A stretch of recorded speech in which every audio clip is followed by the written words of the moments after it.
आज हम बात करेंगे निसीम इज़ीकेल की लिखी हुई पोयम एंटरप्राइज के बारे में। ये पोयम लिखी गई थी 1959 में और पब्लिश हुई थी 1960 में। मेरी पिछली वीडियो पर रिक्वेस्ट आई थी कि मैं इस पोयम को समराइज करूं।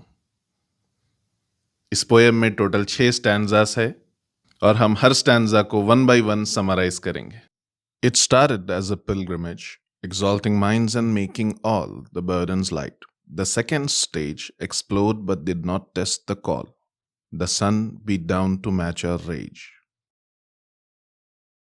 पोएट की होली जर्नी शुरू होती है और वो अकेले नहीं हैं, उनके साथ कुछ और लोग भी हैं।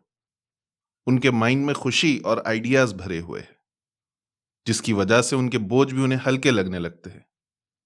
पर इंसान की असली स्ट्रेंथ तो तब मालूम पड़ती है जब परेशानियां सामने आती है। जैसे कि ये ग्रुप जो जोश से भरा हुआ था, पर अब इनके सामने परेशानियां आना शुरू होती है। पोएट यहां पर सूरज की गर्मी की बात करते हैं, पर वो ये भी कहते हैं कि इस जर्नी को लेकर उन सब में जो जुनून था वो सूरज की तपिश से कुछ कम नहीं था।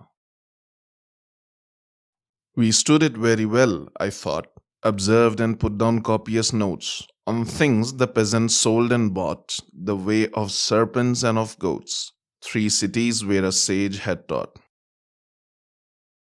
सभी परेशानियों का सामना करते हुए वो सब आगे बढ़ते गए। उन्होंने जो भी देखा वो सब लिखते रहे।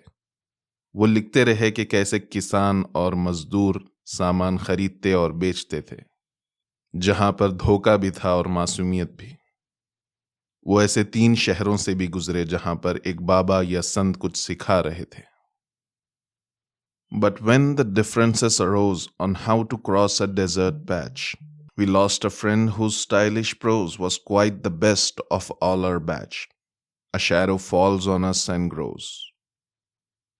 तीसरे स्टैंजा में जब परेशानियां आई तब ये ग्रुप कैसे टूट गया ये बताया गया है। जब वो सब एक रेगिस्तान पहुंचे तो उसे पार कैसे करे, इस पर सबकी सोच अलग अलग थी। इसी के चलते वो एक दोस्त भी खो बैठे जो इनमें से सबसे अच्छा प्रोज लिखा करता था। वो इस एंटरप्राइज को छोड़कर चला गया था। इसके जाने के बाद एक छाया सा छा गया और वो बढ़ता ही जा रहा था। Another phase was reached when we were twice attacked and lost our way. A section claimed its liberty to leave the group. I tried to pray. A leader said he smelled the sea. इसके बाद इन पर 2 बार हमला भी हुआ और खुद को बचाने में वो जैसे अपना मकसद ही भूल गए, जिसकी वजह से वो यहां तक आए थे। ये एंटरप्राइज अब 2 हिस्सों में बंट चुका था, क्योंकि कुछ लोग अब ये सफर छोड़कर चले गए थे।